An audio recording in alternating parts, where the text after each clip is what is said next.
So one of the big bugbears with people that start to use digital modeling have is this idea of the model not sounding like the amp in the room. Now, if you have an amp in the room, it's usually got a very big speaker and the room is usually got its own reverberations. And what we actually do in digital modeling when you get it sort of out of the can, so to speak, is you're getting the sound of a single microphone shoved up right against a speaker grill, which is not how you experience the amp as a guitarist, but it's how you record one or reproduce it on stage. So the thing about digital modeling is that you kind of have to become half like a sound engineer, or at least use presets that have sound engineering type input into them to get the full use of it. But if you want to create the sound of an amp in the room, you have to take a nearly different approach altogether. Now, often when guitar is recorded as part of production, you probably don't often want it to sound like it's in the room, but sometimes you do. And a good example of that is Bohemian Rhapsody. And I recorded about 20 seconds of Bohemian Rhapsody last night and put it on YouTube as a short. I'll link to it below because if I put it in here, obviously all of the lucre from this video will go to Queen. But what happens when I had a listen to the original multi-tracks of Bohemian Rhapsody is I was struck by how much room was in the actual sound. So I thought it was a good idea to discuss how you can recreate the amp in the room using plugins at home. Now, what I'm using today is IK Multimedia's suite of plugins, Sunset Sound, Reverb and Amplitude. But the principles employed here are the same as what you can get out of any of the mainstream effects modelers or plugins. The reason why I like plugins is that you've got more power in how you dictate how those things run around the place. But if you have a floor modeler, you know, this stuff can still be done to just maybe a little bit of a different way or a different approach.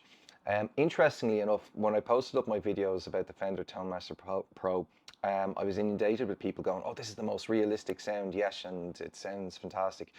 I love the Fender Tone Master Pro. It sounds absolutely amazing, and I'm having great fun with it at home. But it's not any better than what I've been using in IK Multimedia's suite of stuff. It's just a different way for me to get to play the guitar because, you know, my IK Multimedia stuff lives here and it's a little bit like work, to be perfectly honest, because I gig with it. Whereas the Fender Tone Master, I can just turn it on and be rocking out within moments. But the sounds, they're not better on the Fender Tone Master Pro, but they're definitely as good. Now, what was interesting was the tones that I was demonstrating, I had designed to make them sound like they were in the room, and I had done two things to them to make them do this. The microphones that I used were, you know, the type of so the microphones that I used were the first choice I made to make it sound like in the room. And ribbon microphones in real life are microphones that are closest to how human ears perceive sound. So if you want to sound like you're beside the amplifier, using a ribbon microphone in your virtual cab setup is a good way to start it. But the second thing that I did is that I had some room reverb on the sound. And that's what we're going to look at today because, you know, reverb's fun. It's used as a creative effect where people will obviously go mad putting loads of octaves and crazy effects on their sound. But just to make a very basic sound like it's in the room, it's very useful to do that. So we'll look at how we can do that. So first of all, um, one of the key sort of parts of Bohemian Rhapsody and a lot of Queen's work is that there's an amplifier called the Deacy amp, and this is something I probably will do a very geeky video about soon because I have a replica of one. Now, it's quite loud.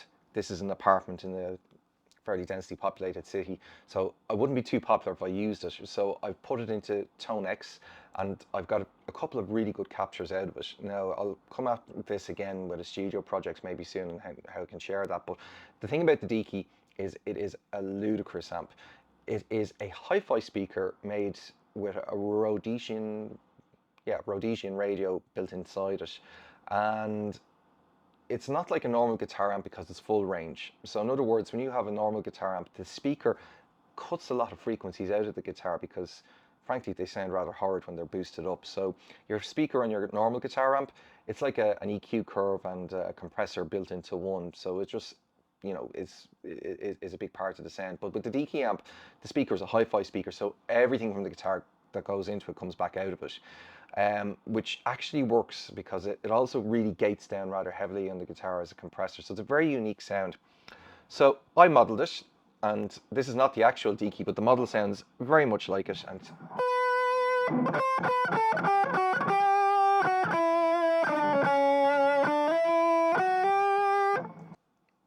So here I am now in Logic Pro, which is my DAW or DAW, is that what you say, of choice. This could be any of them. I have my amplitude signal chain opened here, and not to labor the point, but this is kind of a sound engineer's sort of approach to it. So in other words, I have the amp, and just to remind you, just on its own, without any equalization or anything, it sounds, rather fun. So what I'm going to do is, sorry, sounds like this. I'm going to put on a graphic EQ that's going to take some of the bass out, which you can't really hear at that volume. But the next thing I'm going to do is put this EQ on it, which is going to, again, just sort of manage the treble and the lower mids. Okay, so it's already starting to sound like something that's kind of useful, but it's still not quite musical yet. So the next thing I'm going to do is I'm going to turn on this plugin. And this is Sunset Sound Reverb, and IK Multimedia completely and utterly marketed this particularly well. This could be sampled out of any room in the world, but they chose Sunset Sound Studios, where a lot of stuff that we all know and love has been recorded, and that obviously got buy-in from me straight away. But to be honest, like anything that reproduces any of these sounds is worth a look. So I'm using the ISO boot, and basically that's like a sort of a little tiny box room that you would put your amp into. So the first thing that will happen when you put an amplifier into something like that and you put a mic against it, a lot of the high end is going to be smoothed off. So we can hear that now.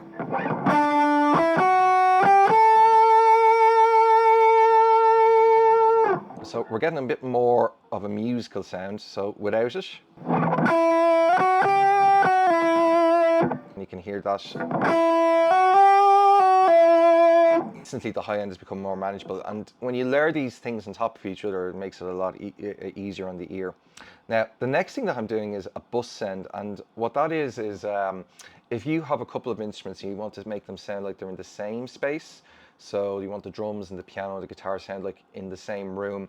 In the old days, you'd have your reverb box or reverb chamber, and you'd send a little bit of signal from each of those and take the sort of the added signal back from the reverb, and that would have reverb from all of the instruments in it, so it feels like they're interacting in the same space. So I like to do that for room ambience, particularly when you're layering things up. So what I've done here, and again just using Sunset Sound, is I have a live room, and look, it could be any of them, and I've just chosen just a little bit of a smaller decay, and just what I was trying to do was trying to create what I thought I heard when I listened to the Bohemian Rhapsody multi-tracks. So without it, and then we put it into that live room.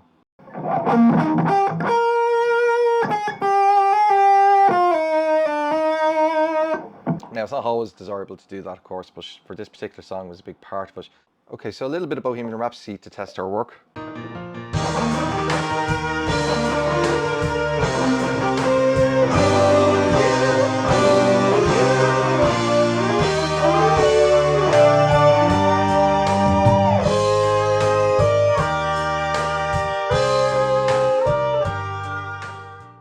Put that into a mix, it sounds rather great. Now, I might do a little bit more EQ to something like that just to make it sit more, or maybe I put more reverb, but those are the mix decisions later. But do you hear how it sounds like it's in a room? And that's what I was trying to really impart here. It's worth trying to understand that when you're working with digital, you have to recreate the raw material of the amp sim to what you want it to be. And it's probably worth asking that question when you get into it. What do you want it to be? Do you want to sound like you're sitting beside your old Marshall that was blaring full blast in a big wooden room? Or do you want to sound like the Marshall was mic'd up with an MD41 mic or whatever, Those are decisions you have to make. So if it doesn't work out for you, try and ask that question first and then research what the correct course of action is. Remember though that these things are only as good as the effort that you put into them, so they are worth it though. Okay, any questions? Post them below and I'll see you all soon.